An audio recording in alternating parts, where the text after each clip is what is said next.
Viral মালাল বুঝি না, সেরকম ছেলে লাগবে, উপযুক্ত ছেলে। আল্লাহ দিলে 4টা ছেলে, একে ধরেন যে ছোট থেকে পাল্টাছি, মানে ওর মা মারা গেছে, মারা যাওয়ার পরে থেকে ধরেন যে ওরা লিয়ে আইসে এখান থেকে কিনি, ছোট একবার বাচ্চা থেকে লিয়ে আসার পরে ধরেন যে অন্য করে দুধ খাই মানুষ করছি, ফিরাত দিয়ে মানুষ করতে খাবি। তোর নাম আমি করিমনি থেছি, খুব দেখতেও সুন্দর, মানে আদব কায়দাও খুব সুন্দর। এলাকার নাম চেয়েছিলাম আমি পরিমণি। মানে আপনি আপনার মেয়ের মতো করে লালন পালন করেছেন এবং আদর করেই আপনি পরিমণি নাম দিয়েছেন এবং সুন্দর করে সেভাবে সাজিয়েও রেখেছেন। এর মানে পরিমণি নাম সাজাইনি হয় নাই, ওরা আরো সাজাবো, যার হাতে দিব আরো সাজাইনির কিছু বাকি আছে, আরো সাজাবো। একবারে বধূ বেশে যেরকম সাজাই এইভাবেই সাজাবো, আর এখন কিছু হয়নি, সাজাইনি। মানে আপনি এই পরিমণি নামটা দিয়েছেন একদম ভালোবেসে মন থেকে আদর করে, আদর করে নাম দিয়েছি। আর এটা যে একজনের কাছে বেসবো না, একদিন আরো 10 বছর বলা লাগে, পালতে থাকবো। তবে সে আমার মেয়ের যোগ্যতা আছে কি না আছে আমি তাই দেখি, তাই দেবো। দাম আসলে কোনো প্রশ্ন নাই, কম হোক সমস্যা নাই। তো এর মানে টাকা, মানে আসলে টাকা হলেই পরিমণিকে নেওয়া যাবে না, পরিমণিকে কেনা যাবে না। 4 লাখ টাকা দিয়ে একবারে ঝোলাঝুলি করতেছে, আমার কাছে আসলেই আমার পছন্দ হয়নি কাস্টমারটা। তো এর মানে কাস্টমার পছন্দ হয় না দেখেই আপনি 1.5 লাখ টাকায় এই পরিমণিকে আপনি বিক্রি করেননি। কত চাচ্ছেন আপনি এর দাম? দামের কোনো বিষয় নাই, আমি 1.5 লাখ টাকার কমও দিতে পারি, কিন্তু ছেলে সুপারস্টার হইতে হবে। আচ্ছা, কেমন যোগ্যতা থাকতে হবে তার? ঠিক আছে, মানে সব দিকে তার যোগ্যতা থাকতে হবে, মানে সৎ থাকতে হবে, সৎ নিয়াতে সৎ ভাবে থাকতে হবে। সে ছেলের দেখতে কেমন হতে হবে?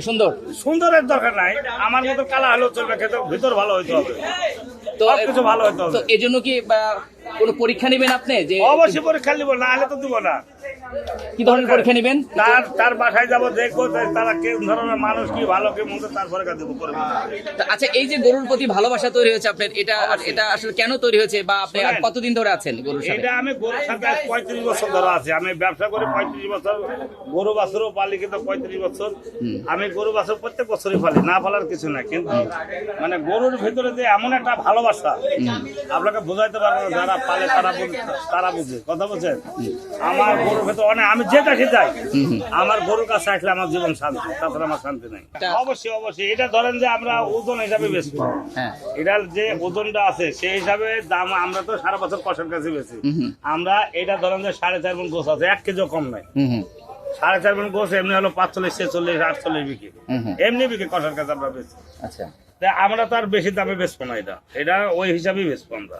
আচ্ছা, আপনার এই মেয়েকে যে আপনি বধূ সাজিয়ে একদম বধূ বেশে বিক্রি করবেন, তো এত আদরের এই মেয়ে যখন চলে যাবে অন্যের বাড়িতে, অন্যের ঘরে, তখন কেমন লাগবে? আপনার কষ্ট লাগবে না? অবশ্যই কষ্ট লাগবে, কষ্ট তো লাগবেই। ধরেন যে মেয়ে তো কেউ ঘরে রাখতে পারবে না, আর ঝলে যাবে 5 বছর পরে, হলে যাবে 2 বছর পরে যাবে, কেউ ঘরে রাখতে পারবে না, আর রাখার মতন কেউ নাই, যাইতেই হবে। আজ আমি আরেকজনের টানছি, আমারটা আরেকজন আলে দেবে, এই তো পৃথিবীর নিয়ম কানুন, কেউ ঘরে রাখতে পারবে না। পরিমণিকে কেমন লাগে আপনার, নায়িকা পরিমণিকে? না, নায়িকা পরিমণির নামে হিসাব করি আমি নাম থুই নাই, কিন্তু আমার মনের থেকে তাকে ভালোবাসি আমি, মানে আমি নামটা থুইছি, কথা বলছেন। এই হচ্ছে হিসাব। একজনের বলছে নায়িকা করিমণি তো মদ খায়, যার ব্যক্তিগত ব্যাপার। খালি ওই করিমণি যে বাংলাদেশের নাম আছে তা তো না, আরো বহুত নাম আছে। আমার নাম টিপো, এরকম কত জনের নাম টিপো আছে, কথা বলছেন না। এটা আমি মনের থেকে ভালোবাসি, তার নামটা তুইছি। আচ্ছা, তাহলে আমরা আদব কায়দা সব দিকে ভালো, আর এর তলে শুই থাকলেও কিছু হবে না, তাই নাকি? হ্যাঁ, এত শান্ত ভদ্র, এত শান্ত, মানে আপনি এর তলে দিতে, রোদ দিতে, হাতও দিতে, কি করেন পুরা শরীরের মধ্যে তাও কিছু হবে না।